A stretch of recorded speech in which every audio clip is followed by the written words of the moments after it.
Subscribe करिए हमारे channel target UP TET CTET को और बेल आइकन को दबाइए।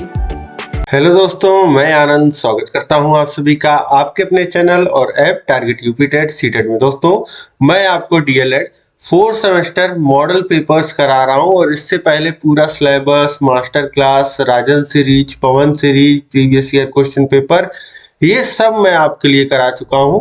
और यहाँ पे 2 मॉडल पेपर्स में करा चुका हूँ, ये आपका तीसरा मॉडल पेपर है।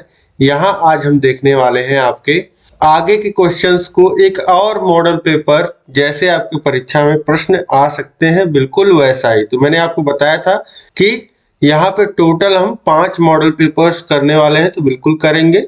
अब यहाँ पे देखिए, आज हमारा जो मॉडल पेपर है उसको आपको अटेम्प्ट करना है और कितने मार्क्स आपके बन रहे हैं ये आपको जोड़ते हुए चलना है। पहले खुद से सभी क्वेश्चंस को सॉल्व करना है और कितने नंबर का आप कर पा रहे हैं ये अंदाजा लगाना है। देखिए, सबसे पहले हम करेंगे बहुविकल्पीय प्रश्नों को। देखिए, प्रश्न संख्या 1 है, यदि अंडर रूट 16/49 बराबर x/49 हो तो x का मान है। अब देखिए क्या लिखा है, रूट 16/49, तो इसको लिख सकते हैं, रूट में 16 को लिख सकते हैं 4 का स्क्वायर और बटे 49 को लिख सकते हैं 7 का स्क्वायर, और ये बराबर हो जाएगा x/49। अब आगे इसको सॉल्व करेंगे तो कितना हो जाएगा, आगे सॉल्व करेंगे तो ये आ जाएगा 4/7 बराबर x/49। अब तिर्यक गुणा कर लीजिए तो ये कितना हो जाएगा, 49 का गुणा 4 में हो जाएगा और ये 7 का गुणा x में हो जाएगा तो ये 7x हो जाएगा और ये 4 गुणे 49 हो जाएगा। अब x को भेज दीजिए उधर, 7 को भेजेंगे उधर, x इधर रहेगा। तो देखिए 4 गुणे 49 बटे 7।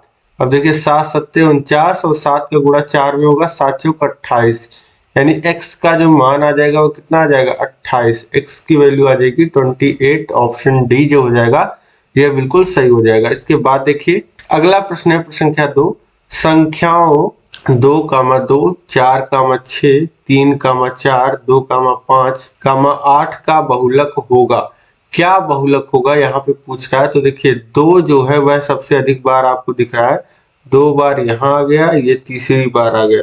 ठीक, तो इसमें देखेंगे 2 जो है वह 3 बार आया है, 4 जो है वह 2 बार आया है और बाकी संख्याएं जो है वह एक एक बार आ रही है। तो सबसे अधिक बार जो संख्या आती है किसी भी आंकड़े में उसी को हम कहते हैं बहुलक।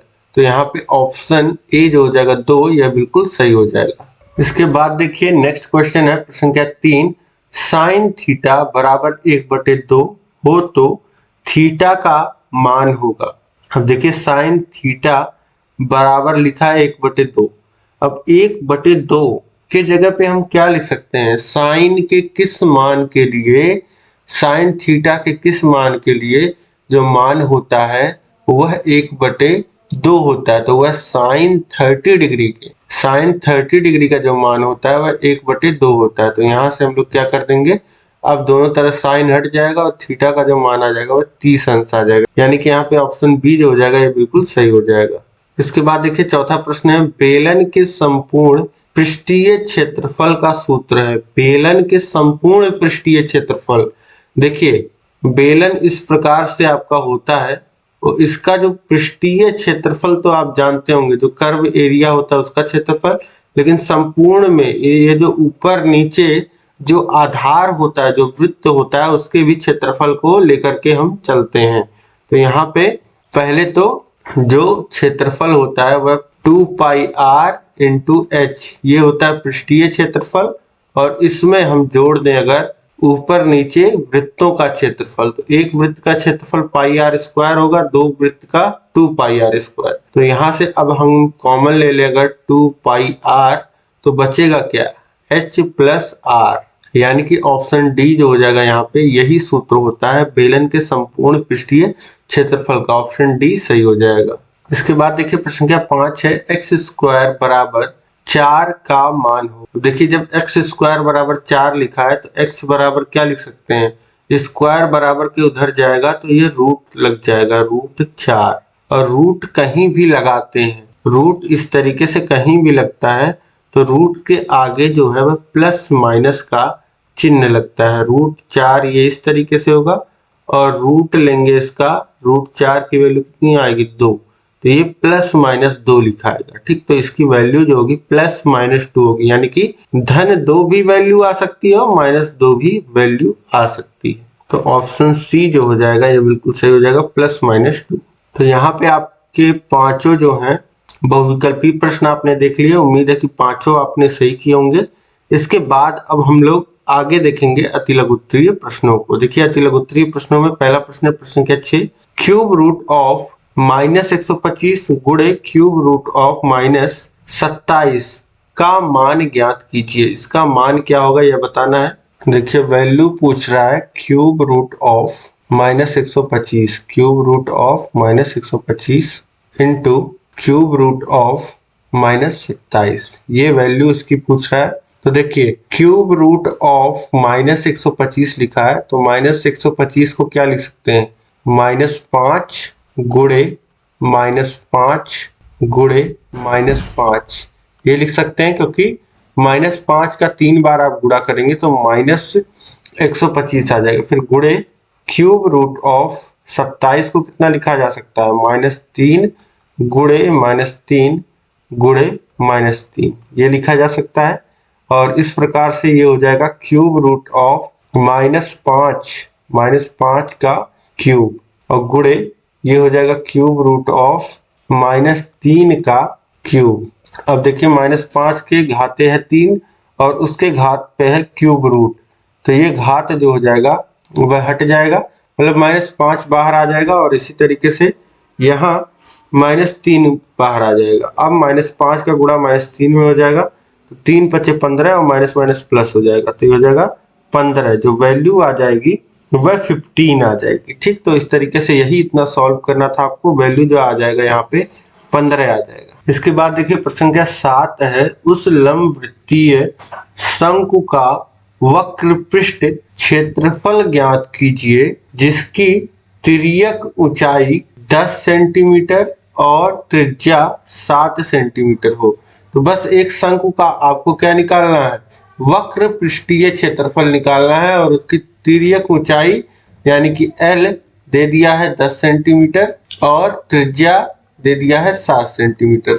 तो आपको पता है वक्र पृष्ठीय क्षेत्रफल जो होता है उसका फॉर्मूला आपको लिखना है, ये होता है πr_l। अब पाई की वैल्यू रख दीजिए 22/7 और गुणे r की वैल्यू है यहाँ पे 7 और गुणे l की वैल्यू है तिरछी ऊंचाई 10। देखिए 7 से 7 कट जाएगा और 22 का गुणा हो जाएगा 10 में, तो ये आ जाएगा 220 और सब कुछ सेंटीमीटर में है, तो ये आ जाएगा सेंटीमीटर स्क्वायर। तो इस लंबवृत्तीय शंकु का पृष्ठीय क्षेत्रफल कितना आ गया, वक्र पृष्ठीय क्षेत्रफल 220 वर्ग सेंटीमीटर। इसके बाद देखिए अगला प्रश्न है प्रश्न संख्या 8, वृत्त की त्रिज्या 1.5 इंच है, उसकी परिधि ज्ञात कीजिए। वृत्त की त्रिज्या दिया गया है 1.5 इंच है और इसका आपको परिधि ज्ञात करना है। तो देखिए परिधि क्या होता है, परिधि का फॉर्मूला होता है 2πr, वैल्यूज रख दीजिए 2 × पाई कितना है 22/7 रख लीजिए पाई को, या पाई को पाई भी रहने दे सकते हैं, तो 22/7 गुणे 1.5।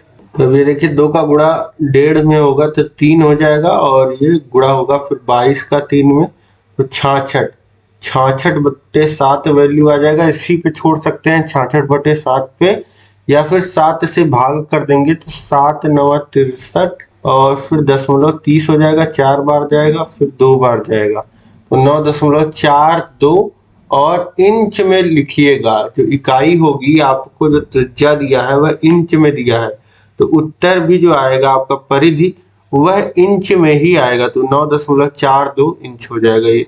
इसके बाद देखेंगे अगला प्रश्न है प्रश्न संख्या 9, यदि एक पासे को उछाला जाए तो उछालने पर हमेशा 1, 3 तथा 5 आने की संभावना क्या होगी। अब देखिए एक पासे को जब फेंका जाता है तो प्रतिदर्श समष्टि S क्या होता है, या तो 1 आ सकता है या 2 आ सकता है या 3 आ सकता है या 4 आ सकता है या 5 आ सकता है या 6 आ सकता है। ठीक, ये हो गया। अब आपसे बोल रहा है कि उछालने पर केवल 1, 3 तथा 5 आने की संभावना क्या है, मतलब कि हमारे फेवर में अनुकूल। देखिए जब हम लोग निकालते हैं प्रोबेबिलिटी, तो ऊपर लिखते हैं अनुकूल घटनाएं और बटे कुल घटनाएं। देखिए अनुकूल घटनाएं और कुल घटनाएं कितनी घटित हो सकती हैं पासा फेंकने पे, तो ये 6 घटनाएं घटित हो सकती हैं, या तो एक आ सकता है, या 2 या 3 या 4 या 5 या 6, ये 6 घटनाएं कुल है। और आपसे पूछ क्या रहा है, उछालने पे 1, 3 या 5 आने की संभावना, मतलब ये कुल कितनी घटनाएं हैं, 3 घटनाएं। तो आपकी अनुकूल घटनाएं हो गई 3 और बटे कुल घटनाएं हो गया 6, तो ये कितना हो जाएगा 1/2, यानी कि प्रायिकता कितना आ जाएगा 1/2। यदि किसी पासे को उछाला जाए तो 1, 3 और 5 आने की जो संभावना होगी वह 1/2 होगी। 1, 3 या 5 में से कोई एक आने की संभावना कितनी होगी 1/2। इसके बाद देखिए नेक्स्ट क्वेश्चन है, समीकरण 2x² + x - 6 = 0 का गुणनखंड करें। तो चलिए देखते हैं इसको किस प्रकार से सॉल्व करना है। 2x² + x - 6 = 0 का गुणनखंड करना है, तो इसको कंपेयर करिए स्टैंडर्ड इक्वेशन जो होती है ax² + bx + c से। अगर इसको आप कंपेयर करते हैं तो यहाँ a की वैल्यू है 2, b की वैल्यू है 1 और c की जो वैल्यू है वह है -6। अब यहाँ पे हम निकालते हैं a × c, तो कितना आ जाएगा 2 × -6, इसका जो मान आ जाएगा -12 आ जाएगा। ठीक, अब b का जो मान है 1, उसको हम लोगों को इस तरीके से तोड़ना है कि जोड़ने पे तो 1 आए लेकिन गुणा करने पे वो -12 आए। तो -12 आने के लिए क्या कर सकते हैं, देखिए +4 और -3, 4 का गुणा होगा -3 में तो -12 होगा और जोड़ेंगे तो 1 आ जाएगा। तो इस तरीके से अब ये हो जाएगा 2x², जहाँ +x था वहां +4x और -3x लिख देंगे। देखिए x को कितना लिख सकते हैं, x को हम लोग लिख सकते हैं 4x - 3x। तो देखिए x को हमने +4x - 3x लिख दिया। अब इसके बाद देखिए यहाँ क्या पहले दो पदों में क्या कॉमन आप ले सकते हैं, देखिए जो गुणांक है वह 2 और 4 है, यानी कि कम से कम 2 तो कॉमन आ जाएगा। फिर x है दोनों जगह, तो x कॉमन ले लेंगे, यहाँ बचेगा x और यहाँ पे बचेगा +2। फिर यहाँ पे देखिए दोनों जगह यहाँ पे 3 है और यहाँ पे 6 और दोनों ही माइनस में है, तो -3 कॉमन ले लेंगे, तो यहाँ पे बच जाएगा x और यहाँ पे +2 और ये बराबर 0। अब देखिए x +2 दोनों जगह आ रहा है, तो अब x +2 दोनों जगह से हम कॉमन ले लेंगे, तो यहाँ बचेगा 2x और यहाँ पे बचा है -3 बराबर 0। यही गुणनखंड हो जाएगा। अब आपसे वो देखिए गुणनखंड करने को केवल कहा है, तो इसी एक्सप्रेशन को हमको बस गुणे के रूप में लिख देना है। अब यहाँ पे x का मान नहीं निकालना है। ठीक, जब हल करने को कहेगा तो x का मान निकलेगा। अब इसके बाद देखिए अगला प्रश्न, प्रश्न संख्या 11। यहाँ पे देखिए 16 अंक दिए हैं, उपरोक्त 16 अंकों का बहुलक ज्ञात कीजिए। तो बहुलक निकालना है, तो इसमें हम देखते हैं कि सबसे अधिक बार कौन अंक आया है। तो यह देखने के लिए जब अब देखिए यहाँ पे 16 अंक हैं और थोड़ा सा कंफ्यूजिंग हो सकता है कि कौन ज्यादा बार आया है कौन कम बार आया है, तो यहाँ पे हम क्या कर लेते हैं, यहाँ पे चाहे तो नंबर्स की सॉर्टिंग कर लेंगे, मतलब कि एक क्रम में लगा लेंगे और जो जितनी बार आया है उतनी बार लिख लेंगे। तो देखिए सबसे छोटा अंक यहाँ पे आप देखेंगे तो 42 है, और 42 देखिए एक बार यहाँ आया है 42, एक बार यहाँ आया है और एक बार यहाँ, तो 3 बार आप 42 देखिए आ रहा है, तो 3 बार 42 लिख लीजिए। इसके बाद देखेंगे 43, तो 43 जो है 43 एक बार आ रहा है। ठीक, इसके बाद देखेंगे 44 कहीं आ रहा है, तो 44 नहीं आ रहा है। फिर 45, 46, 47, 48 भी नहीं आ रहा है। इसके बाद देखेंगे 49, तो एक बार यहाँ, 2 बार और फिर 3 और 4 बार। 49 4 बार आ रहा है, तो 4 बार 49 को लिख लीजिए इस तरीके से। फिर इसके बाद 49 के बाद देखेंगे 50, 50 नहीं आ रहा है। 51 देखेंगे नहीं आ रहा है, 52 देखेंगे नहीं आ रहा है, 53 नहीं आ रहा है, 54 नहीं आ रहा है, 55 नहीं आ रहा है, 56 आ रहा है। तो 56 देखेंगे, ये पहला अंक 56, ये दूसरा अंक 56 और 2 बार 56 आ रहा है, तो 56 2 बार लिख लेंगे इस तरीके से। फिर इसके बाद देखेंगे 57 नहीं आ रहा है, 58 देखिए एक बार और 2 बार 58 आ रहा है, तो 2 बार 58 को लिख लीजिए। फिर इसके बाद देखेंगे तो 59, 60, 61, 62, 63, 64 नहीं आ रहा है, 65 आ रहा है। 65 1 2, 2 बार 65 आ रहा है, 65 को लिख लेंगे 2 बार। और फिर 66 देखेंगे तो 66 2 बार आ रहा है, 2 बार 66 को लिख लेंगे। और यहाँ पे देखिए अब कोई संख्याएं नहीं आ रही है, ठीक है। अब इसमें देखिए सबसे अधिक बार जो आया है वह आया 49 4 बार, ठीक है, और 42 3 बार आया है, ठीक। तो इस तरीके से जो बहुलक हो जाएगा, बहुलक क्या हो जाएगा, बहुलक सबसे अधिक बार आने वाली संख्या 49 हो जाएगा। इसके बाद देखिए अब लघुत्तरीय प्रश्न है। अति लघुत्तरीय प्रश्नों के बाद देखिए प्रश्न संख्या 12 है, यदि tan b बराबर √3 है तो sin b और cos b ज्ञात कीजिए। देखिए प्रश्न में आपको tan b का मान दिया हुआ है और sin b और cos b का मान पूछ रहा है। तो चलिए देखते हैं इसको कैसे सॉल्व करेंगे। बहुत ही आसान है, ट्रिग्नोमेट्री का क्वेश्चन है। और ट्रिग्नोमेट्री क्वेश्चन जब भी आप सॉल्व करिए तो दिमाग में रखिए कि ट्रिग्नोमेट्री में हम किसके साथ डील करते हैं, समकोण त्रिभुज के साथ। तो tan b का जब मान दिया है √3, अब tan क्या होता है, tan लंब बटे आधार होता है। तो tan b बराबर √3 दिया है, इसे लिख सकते हैं √3 बटे 1 भी लिख सकते हैं √3 को। अब इसमें देखिए तो एक समकोण त्रिभुज इस तरीके से आप बना लीजिए और इस कोण को, यही कोण b होगा और इसमें समकोण त्रिभुज में एक कोण 90 अंश का होगा। अब इसमें त्रिभुज ABC में आप देखेंगे तो B के सामने वाली जो भुजा होगी वह लंब होगी। तो अब ये जो भुजा हो जाएगी AB का जो मान हो जाएगा वह √3 हो जाएगा, लंब बटे आधार का जो मान हो जाएगा वह 1 हो जाएगा। यानी यहां से लिख सकते हैं tan b बराबर AB बाई BC ये होगा, क्योंकि tan जो होता है लाल बटे कक्का से आप देखेंगे तो लंब बटे आधार होता है, लंब क्या है AB बाई BC बराबर हो जाएगा √3 बाई 1। यहाँ से आप लिख सकते हैं AB बराबर √3 और BC बराबर जो हो जाएगा वह 1 हो जाएगा, ठीक। तो अब पाइथागोरस प्रमेय के अनुसार AC का जो स्क्वायर होगा वह AB का स्क्वायर प्लस BC का स्क्वायर होगा, यानी कि AC का स्क्वायर का जो मान हो जाएगा AB का स्क्वायर यानी √3 का स्क्वायर 3 हो जाएगा और BC 1 का स्क्वायर 1 हो जाएगा और ये बराबर आ जाएगा 4 के। और AC बराबर क्या आ जाएगा √4 यानी कि 2। AC का जो मान आ गया वह 2 आ गया। अब यहीं से हम लोग sin B अगर लिखना चाहें तो sin B क्या होगा, sin B लंब बटे कर्ण होगा। लंब कितना है √3 और कर्ण कितना है 2, ये हो गया sin B का मान।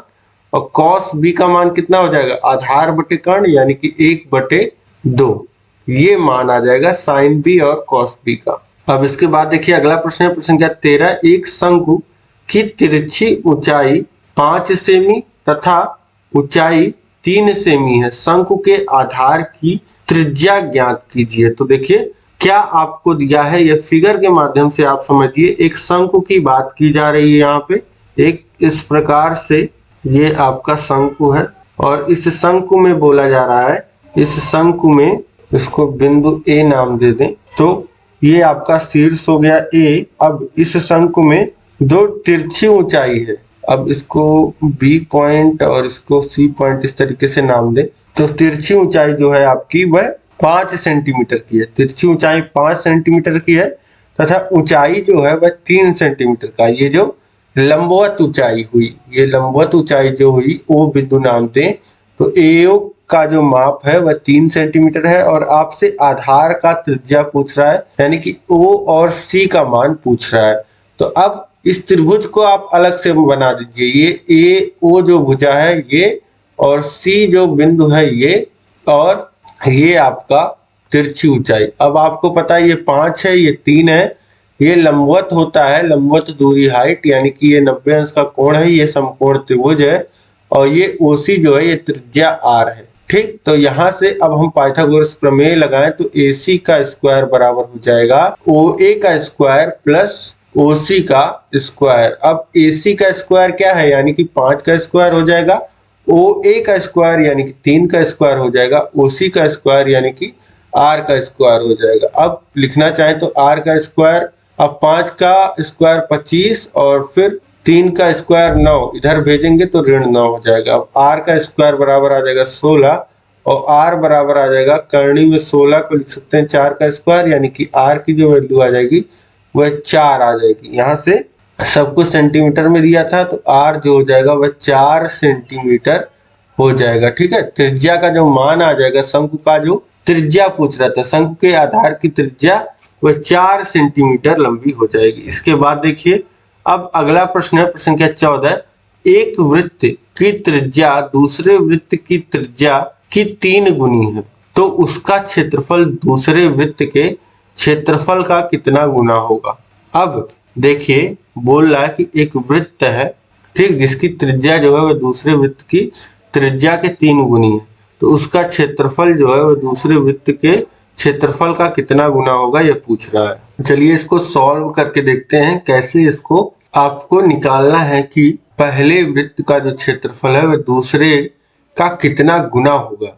तो अब हम मान लेते हैं, सबसे पहले यहाँ पे देखिए, माना दूसरे वृत्त की त्रिज्या r2 बराबर r है। अगर मान लेते हैं कि दूसरे वृत्त की त्रिज्या r2 बराबर r है तो यहाँ पे प्रश्न के अनुसार लिख सकते हैं हम कि पहले वृत्त की त्रिज्या क्या हो जाएगी, पहले वृत्त की त्रिज्या r1 जो हो जाएगी वह r2 का 3 गुना है और r2 कितना है r, यानी कि 3r हो जाएगा। तो पहले वृत्त की त्रिज्या 3r हो जाएगी। अब पूछ रहा है कि दूसरे वृत्त का क्षेत्रफल जो हो जाएगा, ठीक है, अब पूछ रहा है कि उसका क्षेत्रफल दूसरे वृत्त के क्षेत्रफल का कितना गुना होगा। तो निकाल लेते हैं क्षेत्रफल। पहले वृत्त का क्षेत्रफल कितना हो जाएगा, ये हो जाएगा, क्षेत्रफल होता है पाई आर स्क्वायर और r की जगह कितना है पाई r1 का स्क्वायर लिख लीजिए इसको, ठीक, और ये बराबर किसके होगा, ये बराबर होगा पाई और r1 की वैल्यू कितनी है 3r, तो ये 3r का स्क्वायर हो जाएगा, ये हो जाएगा 9 पाई r, वैल्यू ये आ गई। और दूसरे वृत्त का क्षेत्रफल अगर निकालेंगे, दूसरे वृत्त का क्षेत्रफल हो जाएगा पाई r2 स्क्वायर, r2 की वैल्यू कितनी है r, तो ये हो जाएगा पाई r स्क्वायर। ठीक, अब ये निकालना है कि कितना गुना है। ठीक, अब कितना गुना निकालने के लिए पहले वृत्त के क्षेत्रफल में हम भाग कर देंगे दूसरे वृत्त के क्षेत्रफल से। ठीक, गुना निकालना है हमको, तो अब ये हो जाएगा आपका 9 पाई r स्क्वायर होगा, यहाँ पे देखिए 9 पाई r square by pi r square. अब देखिए पाई r स्क्वायर दोनों जगह है तो ये पूरा कट जाएगा, पाई r स्क्वायर और बचेगा क्या 9/1, यानी कि यहाँ से बोल सकते हैं कि पहले वृत्त का जो क्षेत्रफल है वह दूसरे वृत्त का 9 गुना है। तो ये प्रश्न समझ गए होंगे आप। अब इसके आगे देखते हैं, अगला प्रश्न है, देखिए प्रश्न संख्या 15 है। एक घनाभ की भुजाएं 5 सेंटीमीटर, 2 सेंटीमीटर और 5 सेंटीमीटर है। एक घनाभ है, उसकी भुजाएं दे दिया 5 सेंटीमीटर, 2 सेंटीमीटर और 5 सेंटीमीटर। एक घन बनाने के लिए ऐसे कितने घनाभों की आवश्यकता होगी, ज्ञात कीजिए। अब एक घनाभ है, उस घनाभ से आपको घन बनाना है, ठीक है, लेकिन ये देखिए यहाँ पे ऐसा कहीं नहीं लिखा है कि आपको पिघला करके, मतलब कि यहाँ पे वो आयतन वाला फॉर्मूला जो है, आयतन कंजर्व कराने वाला कि घनाभ का जितना आयतन है उसी आयतन का घन बनेगा, ऐसा नहीं है। यहाँ पे क्या कह रहा है, प्रश्न को ध्यान से पढ़िएगा कि एक घनाभ की भुजाएं 5 सेंटीमीटर, 2 सेंटीमीटर और 5 सेंटीमीटर है। एक घन बनाने के लिए ऐसे कितने घनाभों की आवश्यकता होगी। अब बोल रहा है कि एक घन बना देना है आपको, इसी जो घनाभ दिया है इसी माप के घनाभ से आपको एक घन बनाना है। और देखिए घन की भुजा यहाँ पे कुछ नहीं दिया है, यहाँ पे आपको बस इतना बताया है कि इस घनाभ से, इसी घनाभ से आपको घन बनाना है और कितने घनाभ लगेंगे ये आपसे पूछ रहा है। तो चलिए देखते हैं। तो यहाँ पे देखिए किस तरीके से ये सॉल्व होगा।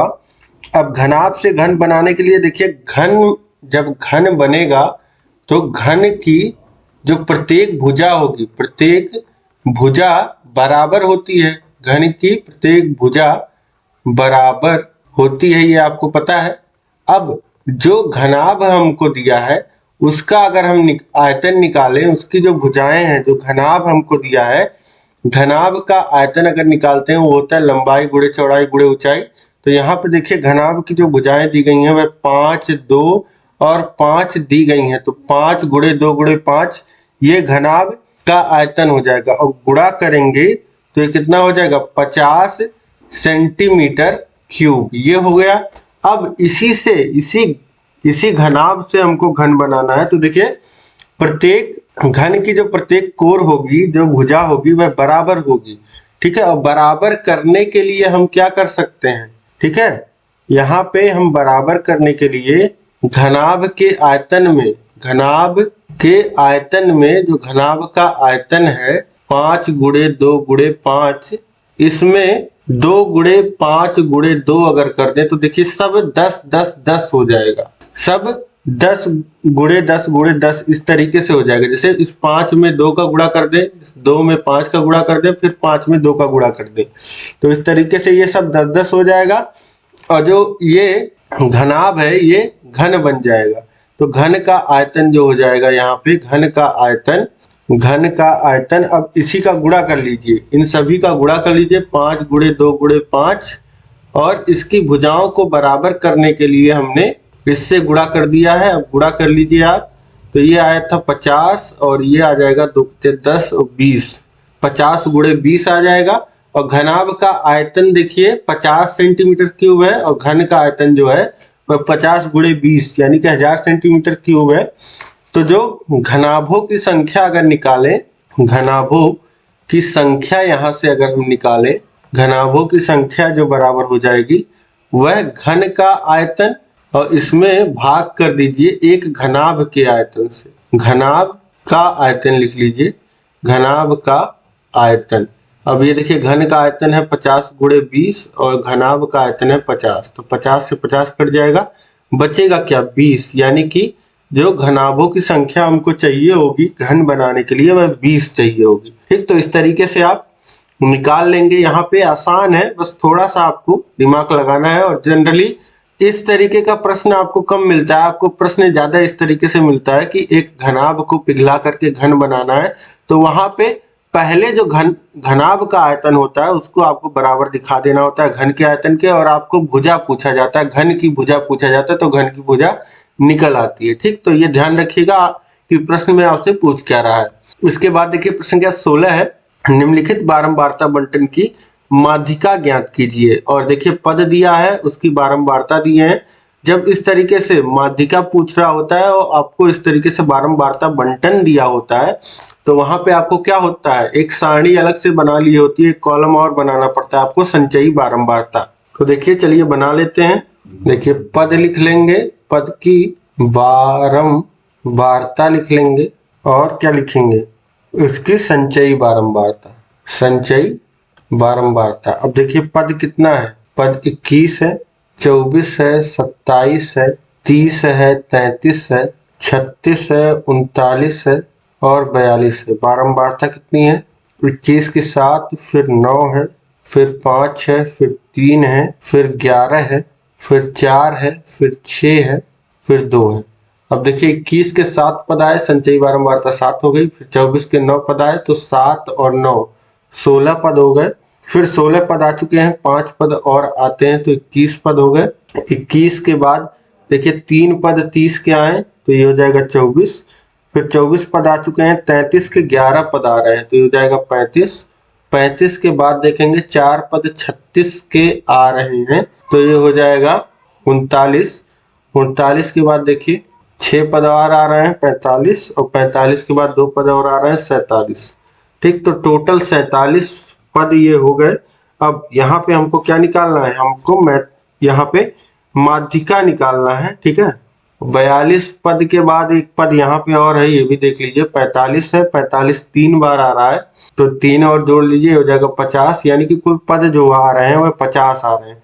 यानी यहाँ पे जो n का मान है, n का मान 50 है, जो कि सम है, इवन है। अब इस केस में जो माध्यिका का फॉर्मूला लगता है सम के केस में अलग लगता है, ये होता है 1/2 ब्रैकेट में n/2वें पद का मान धन n बटे 2 धन 1 अलग से है, ध्यान रखिएगा, के वे पद का मान। ठीक है, इसका मान आ जाएगा। अब यहाँ पे n की वैल्यू जो है वह 50 है, तो ये हो जाएगा 25वें पद का मान और धन 26वें पद का मान। तो देखिए 25वां और 26वां पद कहाँ पे मिलेगा और कौन सा होगा। यहां तक देखिए 24 पद आ गए हैं। अब इसके बाद ये 25, 26, 25, 26 ये सब पद किस में आ रहे हैं, इस 35 वाले में। जहां तक 35 वाला पद आया है, यानी कि ये 30 के सभी पद हैं। आप देख पा रहे होंगे यहाँ पर 24 के बाद यहाँ तक 4 आ चुका है, यानी कि ये 24 जो है इसका है, 30 का है, और ये 35 जो है 24 ये 33 का है। ठीक, तो ये 33 के 11 पद आ रहे हैं। ठीक है, इस तरीके से ये ध्यान रखिएगा। तो ये जो 25वां पद 26वां पद है ये किसका है, 33 का। तो यहाँ पे हो जाएगा 25वें पद का मान और 26वें पद का जो मान हो जाएगा वह 33 हो जाएगा। ठीक है, अब ये हो जाएगा 33 धन 33 या 2 गुणे 33 लिख सकते हैं, बटे 2 है। तो मान टोटल कितना आ जाएगा, 33 आ जाएगा, यानी कि माध्यिका का जो मान आ जाएगा वह 33 आ जाएगा। हमारा जो माध्यिका हो जाएगी वह 33 हो जाएगी। अब इसके बाद अगला प्रश्न देखिए, प्रश्न संख्या 17 है। 2x + 5y = 12 और 4x + 9y = 22 हल कीजिए। ठीक है, तो दो यहाँ पे हमको समीकरण दिए गए हैं, इनको हल करना है। तो देख लेते हैं, प्रश्न संख्या 17 है। 2x + 5y = 12 एक समीकरण दिया है और 4x + 9y = 22 ये दूसरा समीकरण दिया है। दोनों को हल करना है। दोनों को हल करने के लिए अब देखिए, इसको पहला समीकरण नाम दे दीजिए, इसका दूसरा। अब समीकरण 1 में अगर आप देखेंगे तो x का जो गुणांक है वह 2x है और यहाँ पे x का गुणांक 2 है और यहाँ x का गुणांक 4 है। तो समीकरण 1 में 2 का गुणा कर देंगे तो 4x हो जाएगा और घटा देंगे इसमें से समीकरण 2 को, तो यही लिख दीजिए। समीकरण 1 में जब 2 का गुणा करेंगे तो हो जाएगा ये 2x 4x और ये 5y 10y हो जाएगा और ये 12 जो हो जाएगा 24 हो जाएगा। इसके नीचे दूसरा समीकरण लिख देंगे 4x धन 9y बराबर 22 के, और अब घटा लेंगे, घटाएंगे सभी चिन्ह परिवर्तित हो जाएंगे। 4x कट जाएगा और 10y में से 9y घटेगा तो y बराबर हमको मिल जाएगा 24 में से 22 जाएगा 2। y का जो मान आ गया वह 2 आ गया। अब इस y का मान आप किसी भी समीकरण 1 में y बराबर 2 रखने पर, y बराबर 2 रखेंगे तो 2x धन 5 गुणे 2 बराबर 12 और 2x धन 10 बराबर 12 और 2x बराबर 12 माइनस 10 हो जाएगा और x बराबर 1 आ जाएगा। x की जो वैल्यू आ गई वह 1 आ गई और y की जो वैल्यू आ गई वह 2 आ गई। ठीक है, आप क्रॉस चेक भी कर सकते हैं। देखिए 2 धन 10 12 और यहाँ भी 4 धन 18 ये 22 हो जाएगा। तो दोनों पक्ष बराबर आ रहे हैं, इसका मतलब आपने सही सॉल्व किया है। इसके बाद देखिए लास्ट क्वेश्चन है, प्रश्न संख्या 18। किसी समलंब चतुर्भुज का क्षेत्रफल 165 सेंटीमीटर स्क्वायर है तथा उसकी ऊंचाई 10 सेमी है। यदि एक समांतर भुजा दूसरी की दोगुनी है तो भुजाएं ज्ञात कीजिए। ठीक है, अब कह रहा है कि एक समलंब चतुर्भुज है जिसका क्षेत्रफल 165 सेंटीमीटर स्क्वायर दे रखा है, उसकी ऊंचाई भी दे रखी है। ऊंचाई मतलब दोनों भुजाओं के बीच की दूरी। अब समांतर जो भुजाएं हैं उसमें से एक भुजा दूसरी की दोगुनी है तो भुजाओं का लंबाई निकालना है। अब मान लेते हैं कि एक जो भुजा है, माना एक भुजा x है तो दूसरी क्या होगी, दूसरी भुजा 2x हो जाएगी। ठीक, दूसरी भुजा 2x हो जाएगी। अब यहाँ पे आप समझिए और क्या दिया है आपको, समलंब चतुर्भुज का जो क्षेत्रफल दिया है वह 165 सेंटीमीटर स्क्वायर दिया है और ऊंचाई h यानी कि दोनों के बीच की दूरी जो है वह 10 सेंटीमीटर दिया है। अब समलंब चतुर्भुज का जो क्षेत्रफल होता है वह 1/2 और दोनों भुजाओं का योग और उनके बीच की दूरी यही होता है। तो यहाँ पे आपको दिया है 165 है, एक अब बराबर 1/2 और एक भुजा है x, दूसरी भुजा है 2x और दोनों के बीच की दूरी है 10। अब 165 और 1/2 है जो गुणे में वो इधर ले आइए, 2 को इधर भेज देंगे, गुणे में हो जाएगा, और 10 उधर गुणे में, इधर भाग में हो जाएगा, और ये दोनों जुड़ जाएगा, 3x हो जाएगा। अब यहाँ से लिख सकते हैं x बराबर 165 गुणे 2, और बटे में लिख सकते हैं 10 गुणे 3। तो यहाँ से 3 से काटेंगे तो देखिए ये 5 और फिर 5, 55 बार में कट जाएगा, और ये 55 दूनी 110 हो जाएगा, 110 बटे 10, यानी कि कितना आ जाएगा 11। और सब कुछ सेंटीमीटर में दिया है तो ये सेंटीमीटर में आएगा। x का मान 11 आ गया। एक भुजा जो हो जाएगी वह 11 सेंटीमीटर की हो जाएगी, और दूसरी भुजा जो हो जाएगी 2x, वह कितनी हो जाएगी, 2x का मान जो आ जाएगा वह आ जाएगा 2 गुणे 11, यानी कि 22 सेंटीमीटर। मतलब कि एक भुजा जो हो जाएगी वह 11 सेंटीमीटर की हो जाएगी, और दूसरी भुजा जो हो जाएगी वह 22 सेंटीमीटर की हो जाएगी। ठीक है, तो इस तरीके से ये आपका पूरा यहाँ पे सॉल्व हो गया प्रश्न संख्या 18 तक। अब कितना अंक आपका आ रहा है इस पेपर में, यह आप जरूर कमेंट करके बताइएगा। ठीक है, ताकि सभी का स्कोर आप एक दूसरे का देख पाए, एक दूसरे की तैयारी देख पाए। उम्मीद है कि यह मॉडल पेपर आपको पसंद आया होगा। इस क्लास को आप लाइक कर दें, अपने दोस्तों में शेयर कर दीजिए अधिक से अधिक, ताकि सभी लोग इसी तरीके से इन बहुत ही महत्वपूर्ण प्रश्नों को प्रैक्टिस करके जा पाए, ताकि इसी तरीके से वह पूरे फोकस के साथ क्वेश्चन पेपर को कम समय में सॉल्व कर पाए। और चैनल को अभी तक अगर आपने सब्सक्राइब नहीं किया है तो सब्सक्राइब कर लीजिए, उसके बगल है बेल आइकन, उस पर ऑल सेलेक्ट कर लीजिए, और नीचे सभी विषयों का लिंक दिया गया है। सभी विषयों को पढ़िए, अपने तैयारी को बेहतर बनाइए। इसी तरीके से लगातार चैनल से जुड़े रहिए, और नीचे ऐप का भी लिंक दिया है, ऐप को भी डाउनलोड करिए, वहां पे आपको सारी सुविधाएं मिल जाएंगी। अब हम मिलेंगे नेक्स्ट क्लास में। जय हिंद, जय भारत।